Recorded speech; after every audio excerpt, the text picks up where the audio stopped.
जय हिंद दोस्तों। कैसे हो मेरे चैंपियंस। उम्मीद करते हैं मस्त और बिंदास होंगे और अपनी पढ़ाई को बेहतर तरीके से कर रहे होंगे। अपना परसेंटेज का जो इम्पोर्टेंट टॉपिक चला रहा है, इसमें अपन बहुत सारे कॉन्सेप्टों को सीख चुके हैं। उन पर जितने भी टाइप के क्वेश्चन एक एग्जामिनर क्रिएट कर सकता है, उन सभी टाइप्स को अपन बेहतर तरीके से प्रैक्टिस भी कर चुके हैं। तो आप सभी से उम्मीद यही है कि यहाँ तक जो भी आपको पढ़ाया गया है, उस पढ़ाए हुए हर एक कॉन्सेप्ट, हर एक लॉजिक को आपने बेहतर तरीके से समझा होगा, हर एक कॉन्सेप्ट को आपने नोट किया होगा और उन पर जितने भी क्वेश्चन मैंने आपको प्रैक्टिस करवाए हैं, उन हर एक क्वेश्चन को आपने कम से कम 3 से 4 बार प्रैक्टिस करने की कोशिश जरूर की होगी। अगर आप प्रैक्टिस कंटिन्यू करते हो तो आप में बहुत अच्छा इंप्रूवमेंट देखने को मिलेगा। आपकी कैलकुलेशन, आपकी स्पीड बहुत ज्यादा इंप्रूव हो जाएगी। अगर आप प्रैक्टिस नहीं करते हो तो फिर आपको बहुत ज्यादा प्रॉब्लम हो सकती है। आपको सब कुछ आने के बाद भी आपका जो पेपर है, जिसमें जो क्वेश्चन आते हैं, जो 100% क्वेश्चन होते हैं, उनको अटेम्प्ट करने में आप क्या नहीं होगे, सक्षम नहीं होगे। यानी कि आप पूरे के पूरे क्वेश्चन अटेम्प्ट नहीं कर पाओगे, क्योंकि आपकी स्पीड में कमी होगी। अगर आपको अपनी स्पीड को इंप्रूव करना है और क्वेश्चन में पेपर के हर एक क्वेश्चन को अटेम्प्ट करना है, तो आपकी स्पीड बहुत अच्छे से इंप्रूव होना जरूरी है। यानी कह सकते हो कि अगर सिलेक्शन लेना है तो उसके लिए सबसे ज्यादा इंपॉर्टेंट है कि आपको कॉन्सेप्ट आए, उसके बाद कॉन्सेप्ट को स्पीड से ऑब्जर्व करके क्वेश्चन को कम से कम टाइम में सॉल्व कर लो। यानी कि 20 से 25 सेकंड में भी आपको हर एक क्वेश्चन सॉल्व करना होगा, तभी जाके आपका सिलेक्शन होगा और पूरे के पूरे क्वेश्चन आपको अटेम्प्ट करने होंगे। बात क्लियर है? तो आइए इसी अप्रोच के साथ मैं आपको पढ़ाने की पूरी कोशिश कर रहा हूं कि आपको कॉन्सेप्ट बेहतर तरीके से याद हो जाए, आपको समझ में आ जाए उसकी लैंग्वेज क्या है, उससे क्वेश्चन कैसे क्रिएट होते हैं, एक एग्जामिनर कैसे सोचता है इस कॉन्सेप्ट पर क्वेश्चन को क्रिएट करने के लिए। वो सारी थिंकिंग आपके अंदर डेवलप करने की मैं पूरी कोशिश कर रहा हूं और उम्मीद है अगर आपने बेहतर तरीके से अभी तक जितना पढ़ाया गया है उसको पढ़ा है, तो आपको एक खुद में फील जरूर हुआ होगा कि जो कंटेंट हम पढ़ रहे हैं उससे हमें बहुत ज्यादा इंप्रूवमेंट मिल रहा है। बात क्लियर है? तो आइए आज के सेशन में आगे बढ़ते हैं। कल का जो सेशन हुआ था उसमें मैंने ये क्वेश्चन आपको कमेंट में करने के लिए कहा था कि इसका आंसर आपको फाइंड करना है। क्या आंसर होगा उसको आपको कमेंट में जरूर करना है। तो उम्मीद है आप सभी लोगों ने सॉल्व जरूर किया होगा और इसको जो आंसर होगा उसको कमेंट में भी किया होगा। आपको जो वर्क के तौर पर मैं क्वेश्चन देता हूं, मैं हर एक दिन उसको नेक्स्ट सेशन में सॉल्व करवाने की पूरी कोशिश करता हूं कि आपको सॉल्व करके बताया जाए कि कैसे इसको करना था और आपने कैसे किया। आप उस चीज को जज कर पाओ कि किस तरीके से हमें करना था और आपने किस तरीके से किया है, या आप उस चीज को समझ पाओ कि हमें क्वेश्चन में टाइम कहां पर बचाना था और हमने अपने क्वेश्चन की जो अप्रोच थी उसमें हमने कहां पर अपने टाइम को खराब किया है। बात क्लियर है? इन चीजों को बेसिक से जब आप समझोगे, छोटी छोटी चीजों को पकड़ते हुए आगे बढ़ोगे, तो आप में बहुत पॉजिटिव जो इंप्रूवमेंट है वो होगा। ठीक है? तो आइए क्वेश्चन को कैसे सॉल्व करना था उसको बहुत अच्छे से देखेंगे। क्या बोला गया है कि एक व्यक्ति की जो वार्षिक आय है वो कितनी 12 लाख रुपए बढ़ जाती है, लेकिन उसे जो देय आय पर कर कितना हो जाता है, 12% से वो कितना हो गया, 10% हो गया। यानी हम कह सकते हैं आज का ये जो टाइप है, आज के सेशन का ये बहुत ही इंपॉर्टेंट टाइप है, सबसे पहला टाइप है। बहुत अच्छे से समझेंगे कि इस टाइप को हम कैसे सॉल्व करेंगे और बहुत ज्यादा ये क्वेश्चन पूछे जाने वाला है। ठीक है? तो उसने कहा है कि वह अब पहले से जितना ही कर चुकाता था उसकी बढ़ी हुई आय कितनी हो जाएगी। बात समझ में आई? तो सबसे पहले मैं आपसे एक क्वेश्चन पूछूं कि जो आप टैक्स देते हो वो टैक्स कैसे फाइंड करते हो, वो टैक्स आप कैसे निकालते हो जो आप टैक्स सबमिट करते हो। एक एग्जांपल से समझो। जैसे अगर आपकी कोई गवर्नमेंट जॉब लग जाती है और उसकी सपोज कीजिए 50,000 पर मंथ वेतन है। कितनी है? 50,000 पर मंथ वेतन है। तो उस पर 50,000 पर केवल आपका अधिकार नहीं है, उस पर सरकार आपसे कहती है कि जो आपने 50,000 कमाया है एक महीने में, इस पर 5% हमें भी चाहिए। तो उसका जो 5% होगा, वो जितना वैल्यू उसकी निकलेगी, वो कहां पर सबमिट हो जाता है, आपका गवर्नमेंट के अकाउंट में। उसी को आप लोग क्या नाम देते हो, टैक्स, यानी कि कर। तो वो कैसे निकलता है, उसका फॉर्मूला क्या है, उसको कैसे फाइंड करते हैं, सबसे पहले उसको समझो। जैसे हमने कहा है इनकम टैक्स, क्या होता है, इनकम टैक्स। बात क्लियर है? इनकम टैक्स का मतलब हिंदी में जानोगे तो क्या होता है, आय, आयकर। आय यानी इनकम पर लगने वाला जो टैक्स होता है उसको कहते हैं आयकर। क्या कहते हैं उसको, आयकर। बात क्लियर है? इनकम टैक्स, तो ये कैसे निकालोगे? ये निकलता है आपकी इनकम कितनी है, ये डिपेंड किस पर करता है कि आपकी इनकम कितनी है, और उस इनकम पर जो इनकम टैक्स की जो दर है, या कह सकते हो रेट ऑफ इनकम टैक्स, क्या होता है? Rate of income tax. बात क्लियर है? बात समझ में आई? ये फॉर्मूला होता है किसी भी इनकम पर अपनी इनकम टैक्स फाइंड करने का तरीका, ये फॉर्मूला है। बात क्लियर है? देखो समझ में उसी को आएगा जो पहले का पूरा पढ़ा और प्रैक्टिस के साथ आएगा, यानी पहले का पूरा पढ़ा होना चाहिए और जो कॉन्सेप्ट उसको बताए हैं उन सभी कॉन्सेप्टों का रिवीजन होना चाहिए, तभी उसको नेक्स्ट सेशन का समझ में आएगा। अगर आप लास्ट के सेशन का नहीं पढ़ोगे, लास्ट के सेशन के कॉन्सेप्टों को नहीं समझोगे, या खुद में ऐसे फील करोगे कि नहीं ये चीज हमें आती थी, इसको स्किप कर दे, लेकिन कुछ ऐसी चीजें होती हैं इस लैंग्वेज में, कुछ ऐसी चीजें छुपी होती हैं, ऐसे वर्ड्स छिपे होते हैं जिनकी हेल्प से आपको क्वेश्चन सॉल्व करने में आसानी होती है, जिससे आपकी एक स्पीड इंप्रूव होती है, आपकी क्वेश्चन सॉल्व करने की स्पीड बढ़ती है। बात समझिए? तो इन चीजों को समझने के लिए आपको हर एक चीज पूरी कंप्लीट करनी होगी। जैसे मैंने कहा है इनकम टैक्स कैसे निकालते हैं, तो मैंने कहा है इनकम यानी कि आपकी आय क्या है, आपकी इनकम क्या है, और उस इनकम पर जो टैक्स लग रहा है उसकी रेट क्या है, या आप कह सकते हो दर क्या है। बात समझ में? जैसे मैंने आपसे कहा है कि अगर आपकी इनकम 50,000 है, कितनी है? 50,000 है, और इस पर 5% क्या लगाया गया है? इनकम टैक्स लगाया गया है, तो आपको कितना सबमिट करना पड़ेगा? तो इसका 5% निकालोगे तो कैसे निकलेगा? यहां से परसेंट को हटाओगे तो 2 जीरो क्या हो जाएंगी? कैंसिल। तो यहां से देखो 25 कितना हो जाएगा? 2,500 रुपए आपका क्या हो जाएगा? यहां पर आयकर हो जाएगा, टैक्स हो जाएगा। क्या आप इस बात को समझ पाए? अगर ये बात आपको समझ में आ गई तो अब हम अपने क्वेश्चन पर बढ़ेंगे और क्वेश्चन को सॉल्व करेंगे। जिसको ये बात समझ में आ जाएगी उसका क्वेश्चन सॉल्व हो गया है, उसको कोई प्रॉब्लम होने वाली नहीं है। ठीक है? कैसे करना है उसको देखो। जैसे यहां पर उसने क्या बोला है कि एक व्यक्ति की जो आय है यानी जो इनकम है उसमें कितनी वृद्धि हो जाती है? 1.2 लाख की वृद्धि हो जाती है, लेकिन उसका जो टैक्स है वो 12% से 10% हो जाता है। यानी जो यहां पर, इसको हटा दे, यहां पर उसने बोला है कि जो रेट थी वो 12 से घट के कितनी हो गई? 10% हो गई। क्या हो गई? 10% हो गई। अब उसने कहा है कि उसका जो टैक्स है, पहले जो चुका रहा था टैक्स, अभी भी वो कितना उतना ही टैक्स को क्या करता है?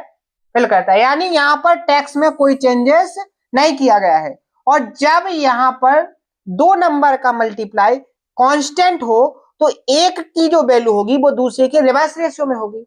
तो यहां से मैं सबसे पहला क्वेश्चन आपसे ही पूछूंगा कि अगर यहां पर आप रेट ऑफ इनकम टैक्स का रेशियो लोगे तो वो कितना आ जाएगा? यहां पर आपका 12 को काटोगे तो 2 से काटोगे तो 6 आ जाएगा, और यहाँ 10 को काटोगे 10% को तो यहाँ 5। यानी कि रेट ऑफ इनकम टैक्स की जो रेशियो है वो 6:5 आ गई। तो इनकम का रेशियो क्या होगा? 5:6। अगर पहले 5 इनकम थी तो आप कितनी हो गई? 6। बड़ी कितनी है? 1 यूनिट। और उसने कहा है उसकी टोटल इनकम बड़ी कितनी है? 1.2 लाख। यानी 1 यूनिट की वैल्यू कितनी है? 1.2 लाख। बात क्लियर है? इस बात को आप लोग समझ पाए? अगर ये बात समझ में आ गई तो उसने जो पूछा है उसका आप लोग जवाब दो। उसने पूछा है कि उसकी जो बढ़ी हुई आय है, अब 5 से 6 हो गई तो टोटल बढ़ी हुई आय कितनी हो गई? 6 यूनिट। तो 6 यूनिट की वैल्यू अगर हम निकालेंगे तो 1.2 का मल्टीप्लाई होगा, तो 6 से इसमें मल्टीप्लाई करेंगे तो 12, और 6 और 1 7, यानी कितना हो जाएगा? 7.2 लाख। क्या हो जाएगा? ऑप्शन नंबर 20 का करेक्ट आंसर। तो आप लोग समझ पाए कि क्वेश्चन को कैसे सॉल्व करना था। अगर किसी ने सॉल्व नहीं कर पाया था या किसी को समझ में नहीं आया था तो यहां परेशान होने की कोई दिक्कत नहीं। मैंने उसको सॉल्व करके भी बता दिया और किस तरीके से करना था, कैसे डाटा को कैलकुलेट करना था, वो भी मैंने सारा का सारा आपको एक्सप्लेन कर दिया। तो उम्मीद है अब आपको समझ में आ गया होगा। आगे बढ़े, नेक्स्ट क्वेश्चन। सेम देखो, इसमें इस क्वेश्चन और इस क्वेश्चन में मैं आपको डिफरेंस बताऊंगा कि कितना चेंजेस है। ये जो क्वेश्चन है ये प्री लेवल के लिए बहुत ज्यादा पॉपुलर है और ये जो टाइप है ये मेंस लेवल के लिए बहुत ज्यादा पॉपुलर है। बात की जाए डिफरेंस देखना यहां पर क्या है। उसने क्या बोला है कि जो एक व्यक्ति है, व्यक्ति की जो वार्षिक आय है, जो उसकी इनकम है वो 4.5 लाख है रुपए बढ़ गई है, यानी जो उसकी इनकम थी उस इनकम में इतनी क्या हो गई, वृद्धि हो गई। तो उसने कहा है लेकिन उसकी जो आय पर कर देता था, वो जो इनकम टैक्स देता था वो 26% से घटकर कितना हो गया, 20%। यानी अगर वो पहले जो इनकम थी उस पर 26% टैक्स दे रहा था, तो अब जो बढ़ी हुई आय है उस पर वो 20% टैक्स दे रहा है। ये बात आपको समझ में आई। उसने बोला है आगे कि अब वह इतना ज्यादा क्या करता है, रुपए अधिक टैक्स देता है, यानी कि टैक्स घट गया फिर भी वो बढ़ी हुई आय पर इतने ज्यादा रुपए क्या करता है, टैक्स के रूप में अधिक जमा करता है। तो उसकी जो बढ़ी हुई आय है, जो बढ़ी हुई इनकम है, उसकी वैल्यू आपको फाइंड करनी है। बात क्लियर है? तो देखो बिल्कुल आसान तरीके से हम लोग सॉल्व करेंगे, बेसिक कॉन्सेप्ट से होगा, लेकिन उसके लिए आपको बहुत ज्यादा माइंड यूज करना पड़ेगा। मेंस का क्वेश्चन है, सोचने पर मजबूर जरूर करता है। मेंस के क्वेश्चन इस तरीके से पूछे जाते हैं कि आपको बहुत ज्यादा सोचना पड़ेगा, आपको छोटे छोटे कॉन्सेप्टों को पकड़ के रखना पड़ेगा। जब आपको छोटे छोटे कॉन्सेप्ट क्लियर होंगे तभी आप ऐसे क्वेश्चनों को सॉल्व कर पाओगे। बात क्लियर है? तो यहां पर उसने कहा है कि जो उसकी इनकम थी, तो मैंने मान लिया कि उसकी पहले जो इनकम थी वो एक्स थी, कुछ भी मान लो, आप नंबर में मानोगे तो भी सॉल्व हो जाएगा। मैंने मान लिया उसकी जो पहले की इनकम है वो एक्स रुपए थी। अब उसकी इनकम कितनी बढ़ गई है, पहले से 4.5 लाख रुपए बढ़ गई है, यानी अब जो नई इनकम हो जाएगी वो x प्लस 4.5 लाख हो जाएगी कि नहीं हो जाएगी। इस बात को आप समझ पाए? बिल्कुल समझ गए होंगे। अब ध्यान से देखो, पहले की जो आय थी इस पर टैक्स कितना लग रहा था, 26%, और अब जो बढ़कर आय हुई है इस पर टैक्स कितना लग रहा है, 20%। बात क्लियर है? उसने ये बोला है कि पहले की आय पर जो इनकम टैक्स था वो 26% था, अब जो इनकम लग रहा है वो कितना है, 20%, लेकिन अब भी वो कितना, 12,000 रुपए क्या कर रहा है, ज्यादा। तो हम कह सकते हैं कि इन दोनों का जो डिफरेंस होगा वो कितना होगा, 12,000। कितना होगा, 12,000। लेकिन ध्यान से देखो, यहां मिस्टेक हो जाएगी आपसे, यहां ये वैल्यू लाख में दी गई है, तो हमें ये वाली एक्स किस में है, लाख में है, एक्स लाख रुपए थी। अब जब सभी जगह वैल्यू आपकी लाख में है तो यहाँ 1000 वाली वैल्यू को भी किसमें करना पड़ेगा हमें, लाख में। अब 1 लाख बराबर कितना होता है, 100,000 होता है कि नहीं होता है, ठीक है। तो इसको अगर हम 12,000 को लाख में बदलेंगे तो इससे भाग दे देंगे, 3 जीरो से 3 जीरो कैंसिल, 100 से 12 को डिवाइड करोगे तो ये कितना आ जाएगा अपना, 0.12 लाख। इस बात को आप लोग समझ पाए, यहां तक आप कवर कर पाए। देखो क्वेश्चन मेंस का है, पूरा टाइम लेके मैं आपको समझाने की कोशिश करूंगा और आपको इसको 2 से 3 बार प्रैक्टिस करना है, एक बार में आपको समझ में नहीं आएगा, और उम्मीद यही है कि समझ में आ जाएगा, लेकिन अगर नहीं आया तो आप इसको 2 से 3 बार जरूर देखना और इसको समझने की पूरी कोशिश करना, ठीक है। ऐसे क्वेश्चन अगर आप लोग सॉल्व करते हो तो इससे आपको बहुत ज्यादा इंटरेस्ट बढ़ेगा। अभी आपको जो फ्रस्ट्रेशन हो रहा होगा ऐसे क्वेश्चन को सॉल्व करने में, बाद में जब आप बहुत ज्यादा प्रैक्टिस कर लोगे तो ऐसे क्वेश्चन को सॉल्व करने में आपको बहुत ज्यादा मजा आएगा, ठीक है। तो आप ऐसे क्वेश्चनों को सॉल्व जरूर किया करो। अब देखो यहां x का 20% माइनस यहां देखो x का 26%, यानी 20% में से माइनस करना है आपको 26%। देखो x के ये 20% और इसको माइनस करना है 26% ऑफ x, तो कितना बचेगा, माइनस का 6x% बचेगा कि नहीं बचेगा, घटाएंगे ना। तो बात क्लियर हो गई। तो यहां पर हमारी वैल्यू क्या हो जाएगी, जिसको ना समझ में आए तो उसको पर्टिकुलर कर लेना, पहले x का 20% प्लस करना, फिर 4.5 लाख का 20% निकालना, फिर यहाँ x का 20%, फिर उसको कैलकुलेट। मैं एक स्टेप स्किप कर रहा हूं, जिससे हम कम से कम लिखकर भी अपना आंसर फाइंड करें। तो यहां आ गया माइनस का 6 ऑफ x%। ठीक है, अब देखो 4.5 लाख का 20% निकालेंगे तो देखो कैसे निकलेगा। 20% का मतलब क्या होता है, 1/5। 5 से इसको काटेंगे तो कितना आ जाएगा, 0.9। तो कितना हो जाएगा यहाँ पर, प्लस 0.9 लाख यानी 90 लाख। ठीक है, जीरो लगा देंगे, बराबर क्या हो जाएगा अपना 0.12 लाख। क्लियर है, जे इस तरफ जाएगा, जे इस तरफ जाएगा और जे इस तरफ आएगा, तो जे प्लस का हो जाएगा 6x%। और आप इसको देखोगे 0.90 लाख में से 0.12 लाख जाएंगे तो यहां क्या बचेगा, 0.7 लाख। बात क्लियर है, घटा दिया है मैंने 90 से 12 को, 0.90 में से 0.12 को घटा दिया है, आप घटा लेना। अब देखो यहां पर ये परसेंटेज जो 6x% है, इसको हम लिख सकते हैं 6x/100। और 100 का जब यहाँ पर मल्टीप्लाई होगा तो कितना आ जाएगा आपका 78। और 78 को जब आप 6 से डिवाइड करोगे तो आंसर क्या आ जाएगा 13। यानी कि x की जो वैल्यू आएगी वो 78/6 यानी कि आ जाएगी 13 लाख। यानी x की वैल्यू निकल के आ गई आपकी कितनी, 13 लाख। आपको बढ़ी हुई इनकम, अब पहले अगर x थी तो बढ़कर 4.5 लाख यानी x प्लस 4.5 लाख हो जाएगी। तो टोटल इनकम कितनी बढ़ जाएगी, 13 प्लस 4.5 यानी कि आपका हो जाएगा 17.5 लाख, यानी 17.5 लाख बढ़ जाएगी। कितनी इनकम बढ़ गई, बढ़कर जो इनकम हो गई वो 17.5 लाख हो गई।